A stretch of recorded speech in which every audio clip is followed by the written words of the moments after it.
Mga kababayan, mga kaibigan, update po tayo sa lagay ng ating panahon. Naging isang ganap na po na tropical depression or mahinang bagyo. Ito nga pong low pressure area na ating minomonitor. At meron po mga lugar na maaapektuhan ito. So aalamin natin yan. Pero bago natin ipagpatuloy, please huwag niyong kakalimutan na mag-like and subscribe. Pahit ng notification bell para next update natin, mabilis ko ho kayong mano-notify. So tingnan natin mga kaibigan yung pinakalokasyon nito nga pong bagyo, no, or panibagong bagyo. By the way, tatawagin po itong bagyong Krising, no, pangatlong bagyo ngayong 2025, no, sa loob ng ating PAR.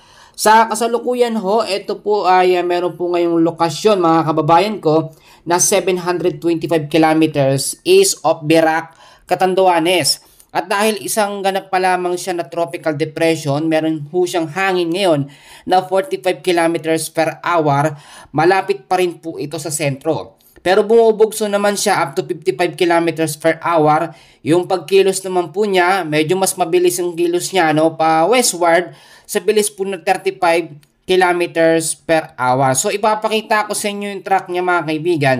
Eto kung makikita nyo sa ating radar mga kaibigan, no, ay magla-landfall ito sa ating Philippine landmass pagdating po ng July 18, no? Friday po yan sa ganap po na alas 8 ng gabi.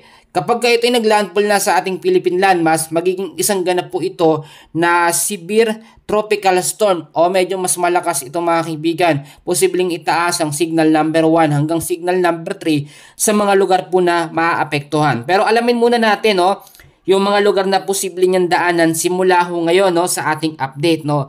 Within the next 12 hours mga kaibigan na forecast natin, tatahakin naman po niya ang lugar po ng Verac of Catanduanes na may layo pong 665 kilometers, no.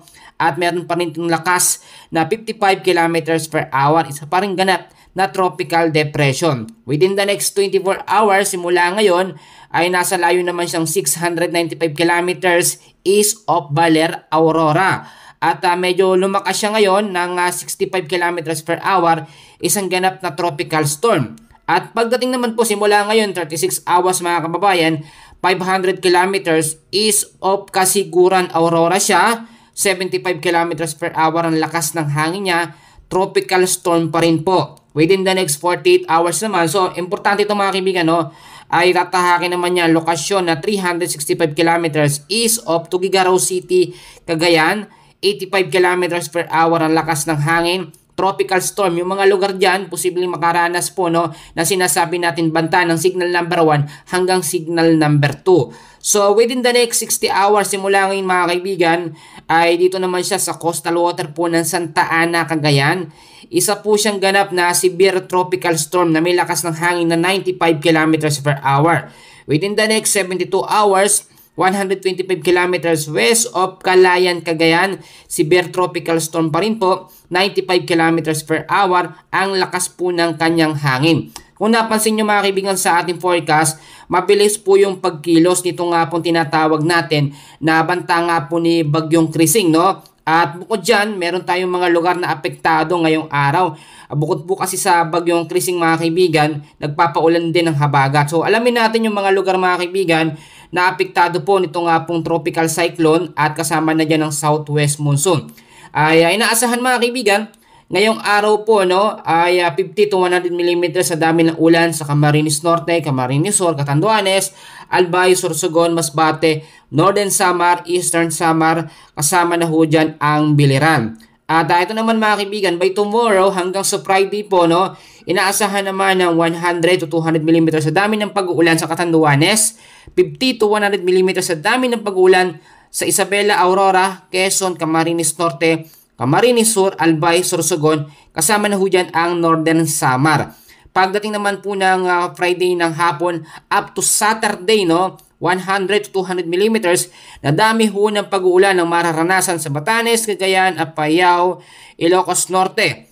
50 to 100 mm sa dami ng ulan sa Isabela, Kalinga, Abra Mountain Province, Ifugao at Ilocos Sur. Inaasahan naman natin dahil po sa southwest monsoon or banta po ng habagat, heavy rainfall po, no?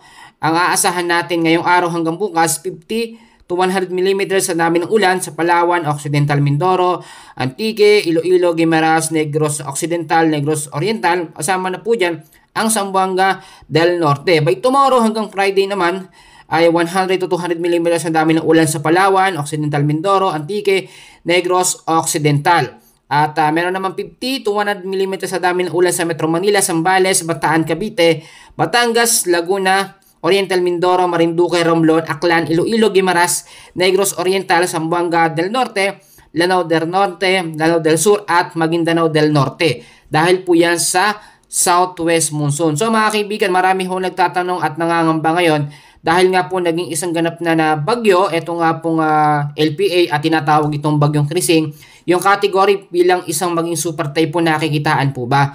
So ayon na rin po sa ating tinatawag na track at intensity forecast para po sa Tropical Depression Krising ay ang magiging lakas lang namin ito mga kaibigan, yung pinakamalakas niya lamang na may dudulot ay hanggang severe tropical storm. So yung severe tropical storm category yan ng signal number 1 hanggang 3 yung pinakamalakas na, no? So dapat pa rin natin itong paghandaan dahil kapag ka ito ay naglandfall sa ating Philippine landmass, malaki po ang naging epekto nito. So ngayon, meron tayong dalawang senaryo. Yung unang senaryo, makikita nyo sa ating chart, maglalandfall siya sa ilang bahagi ho ng Luzon, no? At ang ina-expect po natin dito, yung pangalawang senaryo na magbago. Posible pa yung lumihis, so ipanalangin ho natin na ganun yung mangyari, no? So ngayon, ilang bahagi ng ating bansa hindi pa nakakaranas ng mga pag-uulan, pero wag tayong pakampante, no? Nung mga nakaraan, umaraw na. So dapat ho, sinamantala natin yun, no? Hindi tayo nagtatanong kung bakit walang ulan. Ngayon po kasi nabuo, ito nga po yung sinasabi natin dahil July, 2 hanggang 3 bagyo. Ito yung pangalawa ngayong July, no? Bagyong Krising. So kahit hindi siya category bilang typhoon at super typhoon category, malakas pa rin yung tinatawag natin na severe tropical storm, no? Kapag direktang tumama po sa ating Philippine landmass. So paalala ko lamang maging handa, maging updated sa aking mga binabalita sa lagay ng ating panahon. Manatili ho kayong nakalike at nakasubscribe. Importante nakahit ang notification bell para instant po pag-upload ko nakikita at nalalaman nyo na yung update. Pangalawa mga kaibigan, eto na, importante yung mga basura, linisin na natin ngayon. Yung mga lugar na hindi pa luwadalas sa mga pag-uulan, mag-asikaso na ho tayo. Expected natin ng mga pagbabaha dahil po sa banta nito nga pong si Bagyong Krising at ng southwest monsoon, lalo na po sa mga low-lying areas. Yung mga nakatira naman sa paanan ng mga bundok, malapit sa mga ilog, kung kinakailangan may malilipatan tayo, lumigas na ho tayo, napaka-importante dahil may banta na tayo ng bagyo, no? At idadagdag ko din mga kaibigan, safety na natin ang mga gamit natin, yung mga appliances, mga papers natin, importante yan. Yung mga nakatira naman sa malalayong lugar, malayo sila sa mga tindahan, sa mga mall, ay mag-imbak na ng sapat na pagkain na tatagal po ng ilang araw para hindi tayo labas na labas. Importante ang ating safety kapag merong ganitong bagyo. Alam nyo, ang bagyo hindi naman yan mapaminsala o misan, pero dahil nga po sa kapabayaan natin, putol ang mga puno, maraming basura, nagiging matindi ang pinsala po. So mga kaibigan, yan muna ang update natin sa ngayon, and please huwag nyo kakalimutan na mag-like and subscribe. Maraming salamat po.